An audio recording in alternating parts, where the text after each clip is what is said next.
Come on, London is blue. London is well and truly blue. Welcome back to Yorkshire Lad Talks Football, people, and welcome back to another video. This time your match reaction to Tottenham Hotspur 0, Chelsea 3. Listen to that. Chelsea have just beaten Tottenham Hotspur 3-0 to win their 6th game on the trot at the new White Hart Lane, or Wembley Stadium for that matter. But Chelsea have just done it, beaten their dearest, biggest rivals, Tottenham. The hatred between the two clubs is there. It's there between the two sets of fans, and Chelsea have overturned them once again, showing our superiority and showing that London is blue. But what a win. What a second half performance from Chelsea. It was pivotal that we did get the victory today, because we've seen Man United nick it late on. Liverpool winning again. City dropping points. You have to take advantage of that kind of slip up by City. And Chelsea have done exactly that. Got the job done. A brilliant second half display. First half, let's go through it actually. Let's go through it. I'll start with the lineup that Chelsea actually put out. And it was Kepa in net. Mendy apparently injured. Got a slight knock, so he had to be replaced by Kepa. 5 at the back, Alonso, left wing back. The 3 centre-backs, Rudiger, Silva, who I'm going to speak about later on because he was absolutely immense. And then we had Christensen, Azpilicueta right wing back, Kovacic, Jorginho, Havertz, Mount and Romelu Lukaku. That was the lineup. Not really a surprise really, apart from Kepa coming in, but we did find out that apparently Mendy's suffering a slight knock. Tuchel confirmed this before the game in his kind of interview piece. But yeah, apart from that, the lineup was pretty standard. Kante, obviously coming back from an injury, didn't start today, but came on in the second half.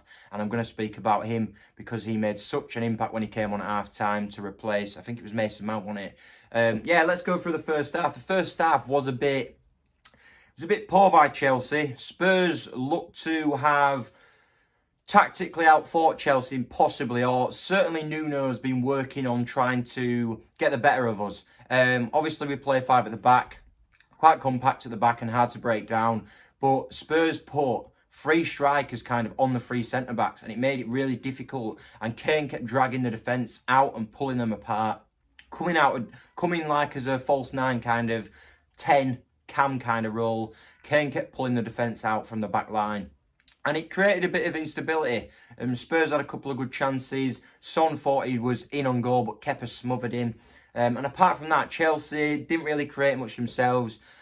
Looked a bit sloppy in the passing. And Mason Mount in particular didn't have the best of first halves. And he was actually subbed at half-time. But he had a great opportunity. Although Chelsea were under the cosh a bit in the first half, Chelsea probably had the best opportunity. It was Mason Mount. Broke away. And it was a 3-on-2. He had Lukaku to the right, Havertz to the left. He should have played it to Lukaku, possibly a bit more in front of him, but he played it behind him. So Lukaku had to check back in on his left, give it back to Mount. And then it came back to Mount. Great chance still, even though he kind of scuppered it with the original pass. It came back to him. And he shot, he fluffed it and completely miskicked it. And that was it really. Chelsea, some Chelsea's first half up really. They weren't great. They were a bit sloppy, and Tuchel needed to get into half-time and get a word in to the players. And he did exactly that. We know how much of a tactical mastermind Tuchel is, and we saw this work evidently at half-time. I think he thought that Chelsea were getting overrun in the midfield in the first half, and it certainly proved that way. So he thought maybe let's get an extra man on in the centre of midfield. Lo Celso was, Kane was dropping deep. They had Lo Celso and Ndombele was causing problems in that first half. And because of that, he brought Mason Mount off, as I've explained, and he brought N'Golo Kante on. And this change, I think it was a game changer. Kante was absolutely world-class in that second half. He completely dominated the midfield. Him, Kovacic and Jorginho together, they got a bit more control in that midfield. That's what they needed. Some kind of relaxed head. And Kante brought that composure and brilliance in winning the ball back. And his energy up and down the field. And let's go into the second half. It started 50th minute.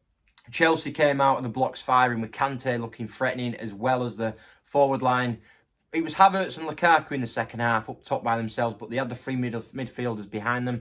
And the ball came in, I think it was the 50th minute, Alonso corner, and Thiago Silva rose highest to nod it into that bottom right corner. An absolute fantastic header to put Chelsea 1-0 up.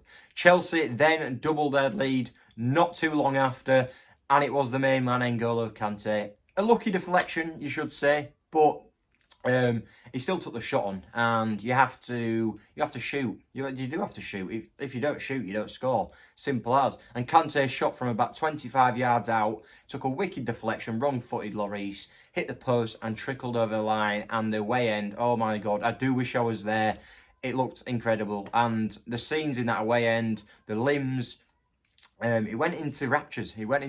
Absolute brilliant away end, and it was just, you could feel the vibe in the stadium. As soon as Chelsea got the first goal, you know Thomas Tuchel's sides are hard to beat, and he's proved that at Chelsea. We've only conceded 1 goal this season out of, I think, 6 now.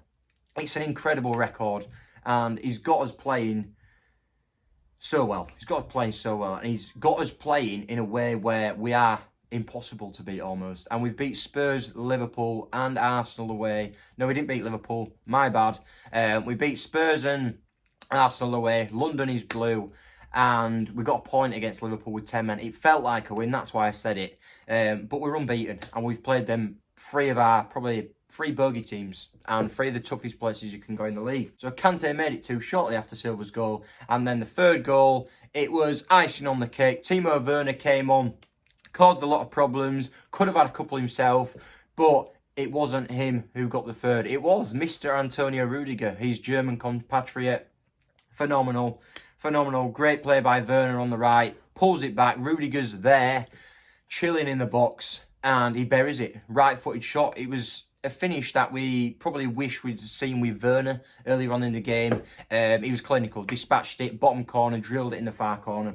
And that was it, 3-0, a fantastic second half display, especially from Chelsea, to get the job done. I'm going to give a quick mention and a quick few key talking points as to why I think Chelsea won the game.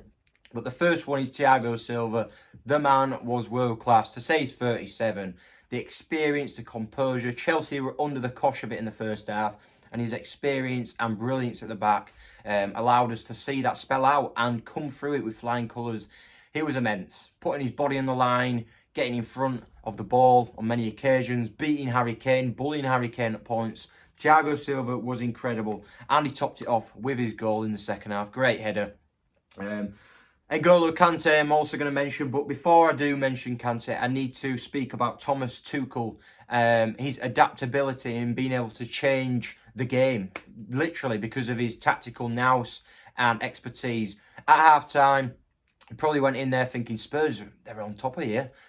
Chelsea getting overrun, Kane's dropping back into midfield, creating an overload in that midfield. He goes, right, what do we need? An extra man in midfield to stabilise the game a bit more. And he did exactly that. He took a forward off and brought Kante on. And Kante, Jorginho and Kovacic together were formidable, and they could not break down the midfield barrier. They were on them every time they got on the ball in the second half, that midfield, chasing them, harrying them. And Kante, Kovacic and Jorginho were phenomenal. But down to Thomas Tuchel's change at half-time. Brilliant. Tactical knowledge and nous from Thomas Tuchel. So that's my second point. My third is N'Golo Kante, as I mentioned. Unbelievable when he came on. His energy, driving forward.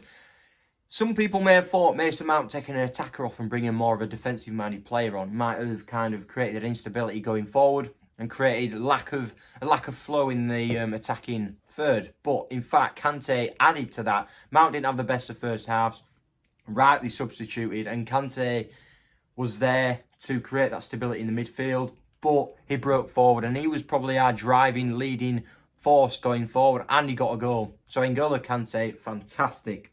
And the last shout out goes to Marcus Alonso.